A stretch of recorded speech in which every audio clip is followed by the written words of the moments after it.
इसलिए महात्मा फकीरों को कहना पड़ा। आज देश की सामाजिक, पारिवारिक और व्यवहारिक स्थिति को देखकर क्या कह रहे हैं? आज देश में धर्म की नैया कैसी डगमग डोल रही, माँ बहनों की लाज लुट रही, और भारत माँ है रोए रही। वेद पुराण भागवत गीता इनकी बात कोई नहीं सुनता। गंगा यमुना सरस्वती अब पापों से अकुलाए रही, माँ बहनों की लाज लुट रही, और भारत माँ है रोए रही। आज देश में धर्म की नैया कैसी डगमग डोल रही, माँ बहनों की यहाँ लाज लुट रही, और भारत माँ है रोए रही। कोई इन ग्रंथों को पढ़ता? अरे बांचने से धर्म नहीं आएगा। तुमने लाखों बीघे जमीन, मंदिर, मस्जिद, गिरजाघर, गुरुद्वारों में घेर ली, लेकिन धर्म जय आया? अरे जगह घेरने से आया।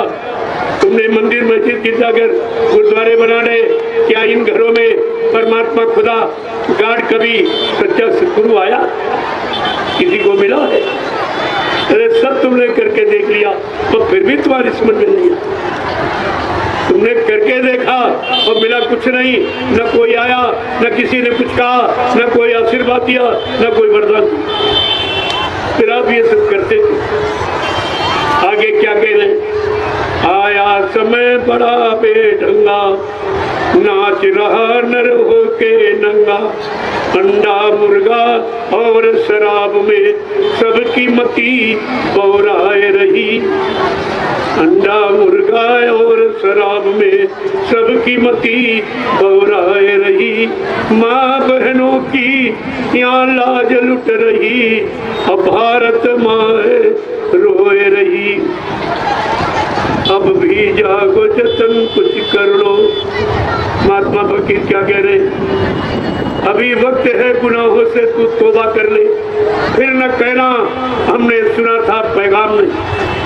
कभी तेरे लिए वक्त है फकीर महात्मा, तुझे जगाने के लिए, तेरी रूह जीवात्मा को दोजख नरकों से बचाने के लिए आज भी तेरी यानी तेरे पर दया और रहम कर रही।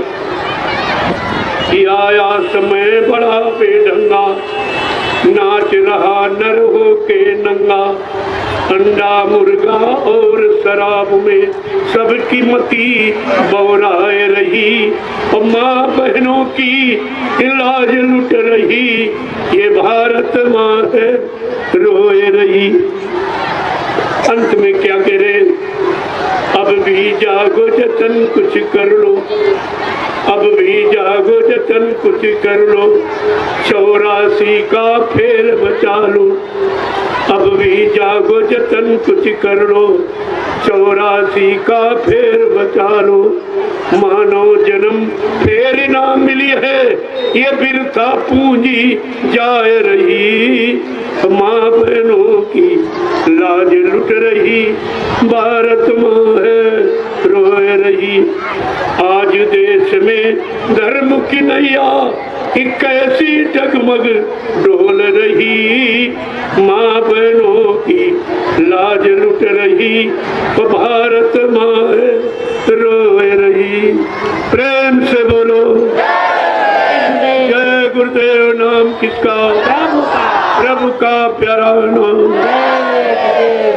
प्रेमियों, जब खराब समय आता तब कहीं कोई रास्ता जब दिखाई नहीं देता, अंततो गत्वा इंसान संत महात्मा फकीरों की शरण में आता कि अब कहीं समाज सुरक्षा हिफाजत कहीं नहीं होगी, कोई बचाने वाला नहीं है, कोई सच्चे रास्ते पर चलाने वाला नहीं है। तब इंसान मजबूर होकर संत महात्माओं की शरण में, और वो बचाने का काम करते। क्यों? परमार्थ के कारण साधु धराशरी जो परमार्थ समाज देश साधु संत महात्मा आते हैं और वो अपना काम, और इसीलिए कहा साधु से होए न कारज हानि। साधु संत महात्मा से कभी किसी के काम की हानि नहीं हो सकती, क्योंकि वो अपने लिए नहीं आते। तो सारी जीवात्मा रूहों को दोजख नरकों से बचाने के लिए और मानव इंसान को सत्संग के रास्ते पर खड़ा करने के लिए और सच्चा आनंद दिलाने के लिए उनका ये काम है। तो लेकिन सब भ्रमित हो